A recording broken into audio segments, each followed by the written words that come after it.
Anthony Scaramucci is making a major impact on the White House. Now, the press is all completely absorbed by the fight that he is having with Reince Priebus. More on that in just a moment. But what Scaramucci is doing, he's, of course, the new communications director, friend of President Trump, former New York businessman who speaks his mind. Who does that remind you of?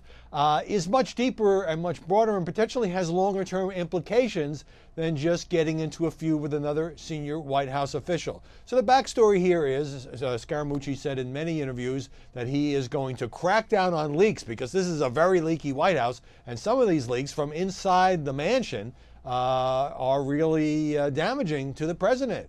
And at the same time, he says he's going to fire people who either have been leaking or if they refuse to stop leaking. And that's not usually what a communications director does. It's usually the job of the chief of staff. It is no secret, by the way, that Reince and the Mooch, as he is called, don't much like each other. Priebus blocked Scaramucci originally from joining the White House, and he was opposed to this most recent appointment.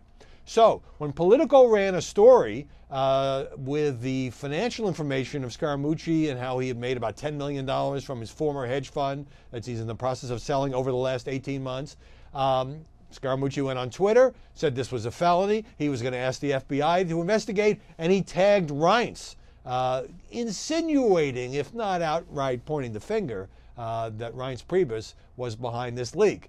Okay, it wasn't a leak in the classic sense. He deleted the tweet because it turns out Politico got this from a publicly available financial disclosure form that just happened to be publicly available in just the last couple of days. But then he had an extraordinary interview with CNN's Chris Cuomo in which he didn't back down from not only his crusade against leaking, but suggesting, well, if Reince isn't leaking, he can speak for himself. Let him explain himself. So it does seem like these two guys on the palace intrigue level are on a collision course, but my reporting suggests that the president is pleased with what Scaramucci is doing. And indeed, was he not empowered to both potentially force people out, to crack down on leaks, to go on television and aggressively make this case? He wouldn't be doing it. He's Trump's guy. The reason this has importance beyond the momentary, wow, these are two guys butting heads and who's going to survive. And by the way, we've been through 6 months now of Reince is going to get canned next week stories, and it hasn't happened yet. Doesn't mean it won't. Is that not just that Scaramucci may become a real force in the Trump White House, but if he can intimidate through words, through television appearances, through some firings, people who are leaking. And, I'm not talking here about this sort of authorized, the president's going to do this tomorrow kind of leak. Talking about all of these anonymous leaks where White House aides are pointing fingers at each other or making the president look bad. If he can get control of that, then there will be a much more disciplined White House.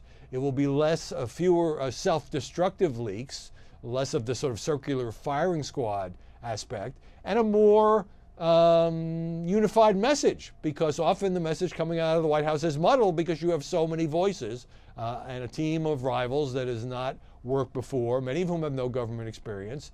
And I think all of that is undermining the administration. Now, it takes more than just messaging, of course, but that's why this is important.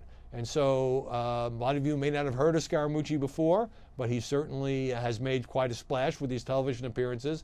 If he can even stem the flow of leaks, affect who is staffing the White House, and bring some discipline to the operation, he could be doing the president a big service. And if he fails, I think the media will be around to point that out as well.